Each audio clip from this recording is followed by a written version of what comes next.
સેવા જ્યારે નિસ્વાર્થ હોય ત્યારે તેનું પરિણામ હંમેશા સુખદ હોય છે। વાત છે બનાસકાંઠાની એ દીકરીની જેને હજારો દીકરીઓના સપનાને પાંખો આપી। પ્રિયંકાબેને અત્યાર સુધીમાં 3000થી વધુ જરૂરિયાતમંદ દીકરીઓને શિક્ષણ અને કરિયર માટે મદદ કરી છે। આજે તેમના માર્ગદર્શન હેઠળ તૈયાર થયેલી 42 દીકરીઓ પોલીસ દળમાં ફરજ બજાવી રહી છે, તો 8 દીકરીઓ દેશની સરહદ સાચવવા બીએસએફમાં ટ્રેનિંગ લઈ રહી છે। શિક્ષણથી સશક્તિકરણ સુધીની આ મશાલને હવે નવું આયામ મળ્યું છે। ભાજપ દ્વારા તેમણે માલણ જિલ્લા પંચાયતની સીટ પરથી ઉમેદવાર બનાવવામાં આવ્યા છે। લોકસેવા અને શિક્ષણના આ પથ પર અવિરત ચાલતા પ્રિયંકાબેન ચૌહાણની આ સફર ખરેખર વંદનીય છે। પાલનપુરમાં પ્રિયંકાબેન ચૌહાણ સંકટ સમયની સાંકળ મામાનું ઘર સંસ્થા ચલાવે છે। જરૂરિયાતમંદ દીકરીઓના શિલ્પી બનીને આ સંસ્થા કામગીરી કરી રહી છે। ગુજરાત ફર્સ્ટના સ્ટુડિયો ઓન વ્હીલ્સ બનાસકાંઠા જિલ્લાની મુલાકાત સમયે પ્રિયંકાબેન ચૌહાણ સાથે વાતચીત કરી હતી।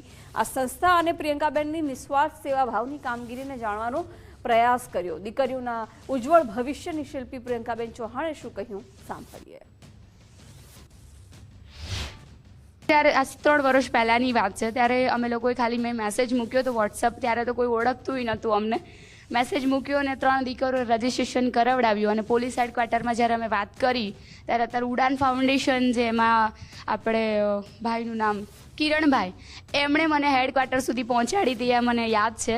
અને એ હેડક્વાર્ટર મને બિલકુલ ફ્રીમાં અપાવડાયું અને અમે લોકોએ જે 3 દીકરીઓ તેમાંથી 400 દીકરીઓને એકસાથે તાલીમ આપી અને બિલકુલ ફ્રીમાં, જેમાં અલગ અલગ તાલીમાર્થીઓએ તાલીમ આપી અને એમાંથી 450 દીકરીઓ જે એકસાથે દોડી અને 250 દીકરીઓ ગાંધીનગર મેદાનમાં પાસ થઈ ગઈ। લોકો સુધી વાત પહોંચી સોશિયલ મીડિયાથી અને દીકરીઓના પેરેન્ટ્સે એક સવાલ મૂક્યો કે દોડ તો તમે પાસ કરાવડાવી, પણ હવે કોચિંગ ક્લાસ ક્યાં લઈશું? અમારી જોડે આવવા જવાનું ભાડું પણ નથી। એટલે પહેલાં વડગામ તાલુકો અને પાલનપુર તાલુકો એની જ દીકરીઓ હતી, પણ પછી કોઈએ કીધું કે ભાડું અમે આપીશું ઘરનું, અને તમે ઘર ભાડેથી રાખો, કરિયાણું અમે આપીશું, તમે દીકરીઓને રહેવાનું કંઈક વ્યવસ્થા કરો। તો મને પીઠબળ મળ્યું બધાનું, અને કોઈએ કરિયાણું આપ્યું, કોઈ ઘઉં ચોખા, કોઈ તેલ આપ્યું, એ બધું ભેગું કરી અને અમે 40 દીકરીઓને એકસાથે ત્યાં આગળ તાલીમ આપી। 1 વર્ષ અમે તાલીમ આપી અને એમાંથી 32 દીકરીઓ અત્યારે પોલીસ સ્ટેશનમાં જોબ કરે છે।